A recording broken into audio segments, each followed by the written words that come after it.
Hello students, आज हम कर रहे हैं प्रैक्टिकल प्रॉब्लम नंबर 20 जो रिलेट करती है बैंक रिकंसिलिएशन स्टेटमेंट को। बुक है टीएस ग्रेवाल की और पेज नंबर है 12.48। From the following information prepare the bank reconciliation statement as on 31 March 2019। यहाँ पे शो कर देना है हमने। Bank overdraft as per passbook, यहाँ पर बीआरएस के लिए बेसिस दिया गया है bank overdraft as per passbook, जिसकी अमाउंट है 36,000 जो हमने मेंशन कर दी। इसमें क्या है, कैश बुक और पासबुक के बैलेंसेस को के डिफरेंसेस को रिकंसाइल करने का बेसिस क्या है, overdraft balance as per passbook. इसका क्या मतलब होता है, amount is payable to the bank, bank को अमाउंट पे करना है और ये बिजनेस ऑर्गेनाइजेशन की लायबिलिटी है कि ये जो अमाउंट है वो बैंक को पे करना है। दूसरी बात, जब overdraft balance as per passbook दिया हुआ होता है तो हमें पासबुक के अकॉर्डिंग चलना होता है। पासबुक में जो इनकम ऐड हुई उनको ऐड करना है, जो एक्सपेंसेस लेस हुए उसे लेस करना है, और उसके बाद जो अमाउंट ड्राइव्ड होगी वो टोटल अमाउंट होता है जो बैंक को बिजनेस ऑर्गेनाइजेशन ने पे करना है। वो बिजनेस ऑर्गेनाइजेशन की लायबिलिटी है कि वो पूरा का पूरा अमाउंट जो है वो बैंक को पे करेगा। Cheque issue but not presented for payment, cheque issue किया गया, चेक इशू किया गया मतलब बिजनेस ऑर्गेनाइजेशन ने क्रेडिटर्स के नाम पर चेक काटे।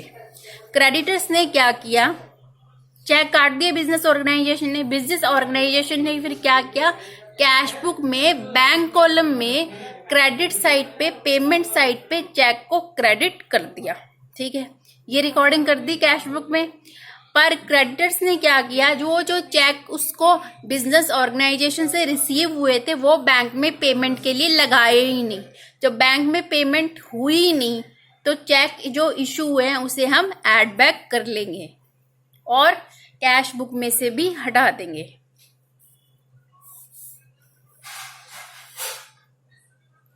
ये ऐड बैक कर दिए। नेक्स्ट है cheque deposit with bank but not collected.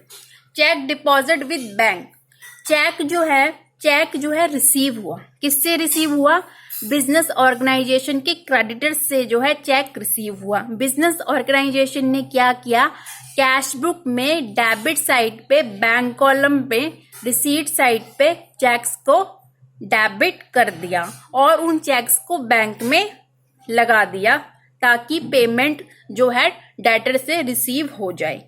पर बैंक ने वो चेक कलेक्ट किए ही नहीं। ठीक है, तो क्या हुआ, जो चेक डिपॉजिट किए गए ये इनकम है जो कि डेटर से मिल रही है, तो इसे हम लेस कर देंगे क्योंकि बैंक ने बिजनेस बैंक अकाउंट में उन चेक्स को ऐड किया ही नहीं, इसलिए लेस कर देंगे।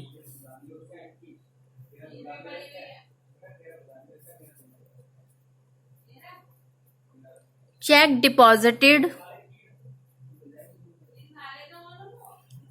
with bank but not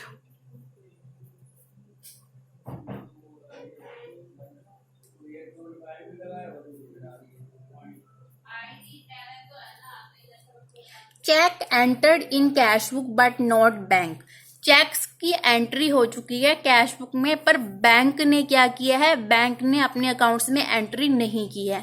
तो इस केस में क्या होगा, जब बैंक में एंट्री नहीं हुई है तो कैश बुक में से भी एंट्री हटा देंगे। तो क्या करेंगे, बीआरएस में इसे लेस कर देंगे।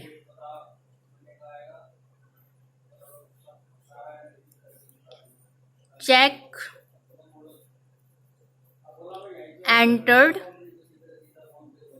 in cash book but not banked,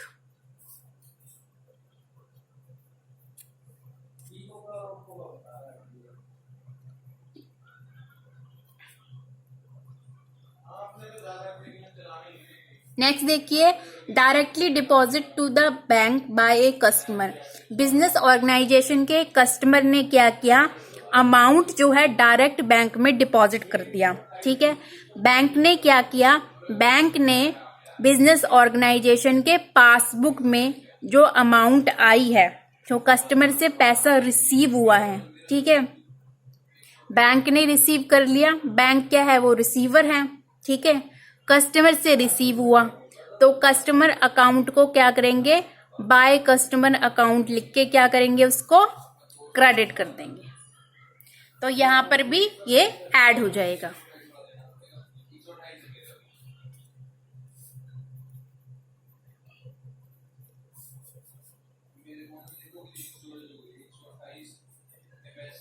directly deposited to bank by a customer. कितना अमाउंट है, 11,000। अब इसका टोटल लगाएंगे और ऐड कॉलम्स का टोटल लगाएंगे और लेस कॉलम का टोटल्स, दोनों का टोटल्स जो है हम लगा देंगे। ये आ जाएगा 30,700। इसका टोटल हम लगा लेंगे, ये आ जाएगा 66,700। लेस कॉलम्स का टोटल आ जाएगा 24,000। इसको हम लेस कर देंगे, जो आएगा हमारा आंसर 32,700। आप एडलेस जो है चेक कर सकते हो। ये है ओवरड्राफ्ट, ये है overdraft balance as per cash book.